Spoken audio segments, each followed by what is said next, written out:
David Haye says he hopes that the Joshua Ruiz rematch is not being done for PR. And of course, he's talking about AJ and his team with regards to PR. So I'm going to quote the Haymaker directly. He says, "The fact that I'm hearing there's going to be a direct rematch is actually quite heartwarming because it gives me the thought that the powers that be, Team AJ, realize they got it wrong and they know what needs to be done to rectify it. If they do go for a rematch, they are a smart team. They know what they're doing. They've got him to this stage. They are not going to put him back in a fight against someone who has got his number. If he says, I need 2 or 3 fights to work against smaller guys who come forward to prepare me for that, I would be happy with that as well. Okay, smart move. The fact they are talking about an immediate rematch, I hope they are not just doing it for PR's sake. I hope they are doing it because they truly know it was a freak thing that happened and it'll be better." So those are the words of the Haymaker. Now, immediate rematches, when you lose the first fight in devastating fashion, usually go the same way second time around. But we do have a few examples in recent history. I don't want to go back to Lewis Rackman and all that kind of stuff this time.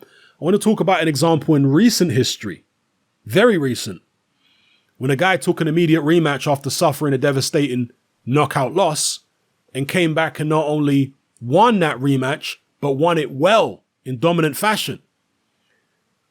And that was this: Sergey Kovalev when he rematched Alida Alvarez.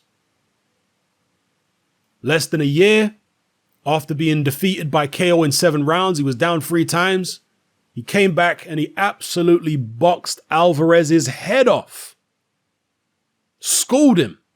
I mean, to be honest with you, looking at these scorecards, I never realized that 2 of the judges had it 116, 112. I think that's pretty scandalous. Seriously, people, I think the 120, 108 may be a little wide, but that's closer to the mark than 116, 112 twice. Kovalev schooled him. He boxed the guy's head off.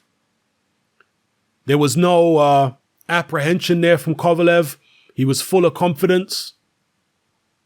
So this is the kind of fight that Anthony Joshua may want to try and take inspiration from what Sergey Kovalev did. A lot of people wrote Kovalev off. I was unsure about whether Kovalev would be able to come back from that Alvarez defeat so quickly. But he did come back and he looked strong in there. Great boxing ability.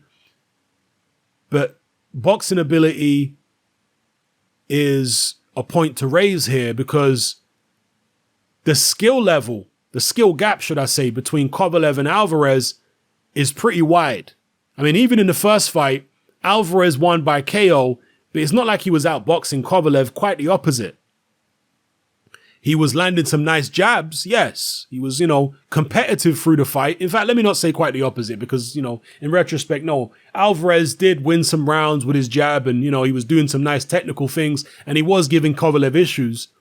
But in the second fight, at least, we all saw that when Kovalev wants to box and wants to use his skills, there is a big gap between him and Alvarez. Yeah. In the first fight, maybe he didn't box enough. Well, we know he didn't box enough.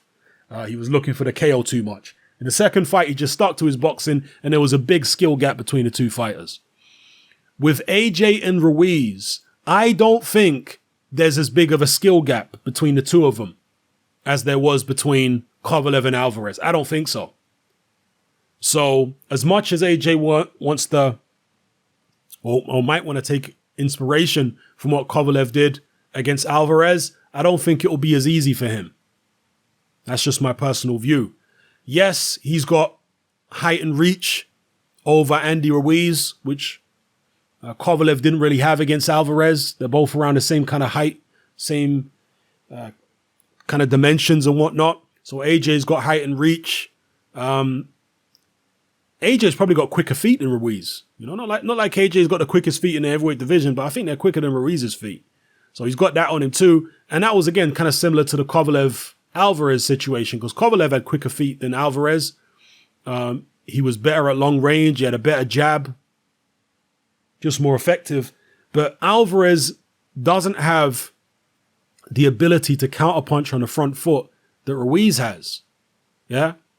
Ruiz's counterpunching ability on the front foot is elite. It's very good. I'm not saying that every aspect of Ruiz's game is elite, because it's not. But his ability to counterpunch on the front foot, that aspect of his game is definitely elite.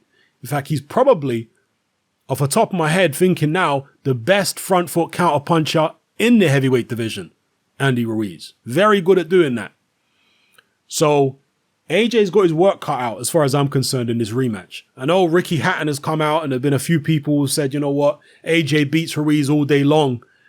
9 times out of 10. It was just kind of a freak occurrence. Losing to Ruiz first time around. I mean, he nearly had him out in that third round. Got a little too overexcited and got himself clipped and couldn't recover. Ruiz has been talking about, in fact, I'll mention it in a separate video, but Ruiz has been talking about upping his game for the rematch. I'll talk about it in a separate video, as I say. But yeah, the Haymaker hopes that AJ hasn't taken this for publicity. And what he means by that is trying to save face, because AJ is a brand. People have bought into the Anthony Joshua brand, and it's to the point where Eddie Hearn in a recent interview said that he was at some event somewhere. I think he might have been at a horse racing or something. And some couple approached him, and the woman basically asked Eddie Hearn if the Ruiz fight was fixed. And he said, of course it wasn't. And the woman winked as oh yeah, I know what you're up to. And that is testament to the AJ brand, how strong the AJ brand is. That when he actually loses, there are many people out there who apparently think it was fixed just so they could make loads of money for the rematch. Right, that's how improbable they think it is for AJ to be losing, especially against somebody like Andy Ruiz. So to try and preserve that brand strength, the reactionary thing for Matchroom and Team AJ may be to take the immediate rematch, to keep the money rolling in. Because if AJ was to not take the immediate rematch, you're going to see a huge dip in the profits of the AJ machine, at least in the short term. But if he keeps hold, or if he takes the immediate rematch and manages to get hold of those belts again, the gravy train continues. For how much longer, I'm not sure. But for now, it will continue. And as I say, if AJ beats Ruiz in a rematch, I think moving forward, Hearn and Team AJ are going to be a lot more careful about who they fight.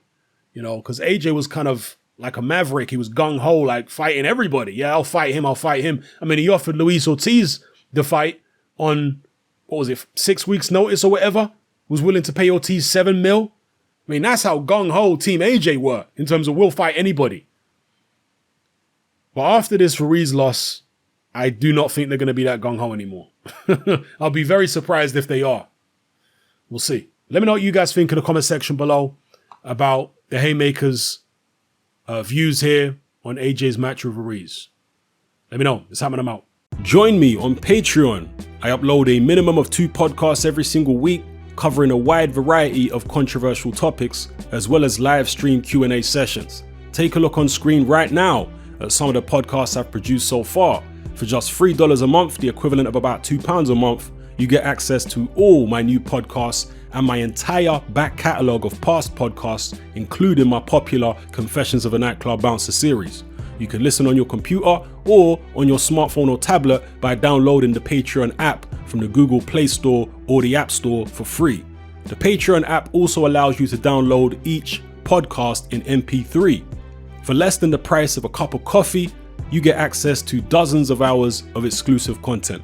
It's easy to sign up, there's no contract, and you can cancel at any time. So come and join our community of free and critical thinkers by signing up with me here on Patreon today.